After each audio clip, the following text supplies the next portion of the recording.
পুরো শ্রাবণ মাস জুড়ে সারা তারকেশ্বরে যে কি পরিমাণ ভিড় হয় সেটাই আজকে আমার এই ব্লগের মাধ্যমে আমি তুলে ধরবো।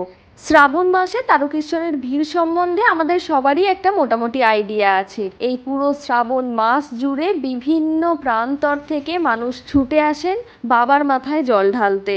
কিন্তু অনেকের মনেই প্রশ্ন জাগে, কি এমন রয়েছে এই প্রাচীন শিব মন্দিরে? কেনই বা এখানে দেশ বিদেশ থেকে বিপুল ভক্তের সমাগম হয়? চলুন আজকে জেনে নিই সেই ইতিহাসের কথা। প্রাচীন ইতিহাস ঘেঁটে জানা যায়, ষোড়শ শতাব্দীর শেষ দিকে হুগলি জেলার রামনগর অঞ্চলে বিষ্ণুদাস নামে এক স্থানীয় ক্ষত্রিয় রাজা রাজত্ব করতেন এবং এই রাজার ভাই ভারমল্ল ছিলেন সংসার বিরাগী যোগী। বর্তমানে তারকেশ্বর মন্দির যেখানে অবস্থিত সেই অঞ্চলের নাম সেই সময় ছিল তারপুর। বিষ্ণুদাসের ভাই ভারমল্ল রোজ বনে যেতেন ফলমূল মধু সংগ্রহ করতে। তিনি প্রায়ই লক্ষ্য করতেন একটি বড় কালো রঙের শিলাখণ্ডের উপর গাভীরা এসে দুধ দিয়ে যায়।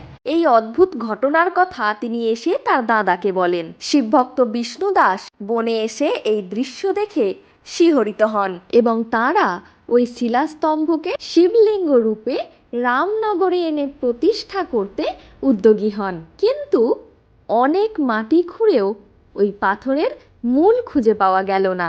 এর পরের জনশ্রুতি অনুযায়ী সেই সময় কোনো এক রাতে রাজার ভাই ভারমল্ল স্বপ্ন দেখলেন স্বয়ং শিব তাকে জানাচ্ছেন যে তিনি তারকেশ্বর শিব। তিনি ওই বন থেকে গয়া এবং কাশী পর্যন্ত ছড়িয়ে আছেন।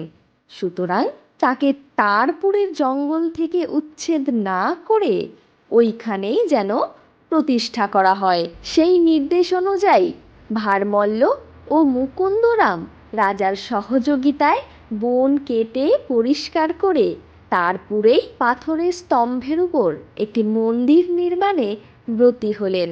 এই মুকুন্দ ঘোষকে শিবের সেবা পুজো করবার ভার অর্পণ করা হয় এবং এই মুকুন্দ ঘোষই হলেন তারকনাথের প্রথম সেবক। এই মন্দিরের পশ্চিমে আছে দুধ পুকুর।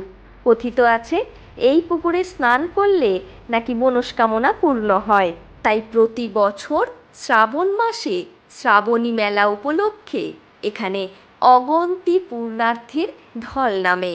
এমনকি অত্যাধিক ভক্ত সমাগমের জন্য পূর্ব রেলের পক্ষ থেকে বহু বাড়তি ট্রেন পরিষেবাও চালানো হয়। এই ছিল তারকেশ্বর মন্দিরের ইতিহাস।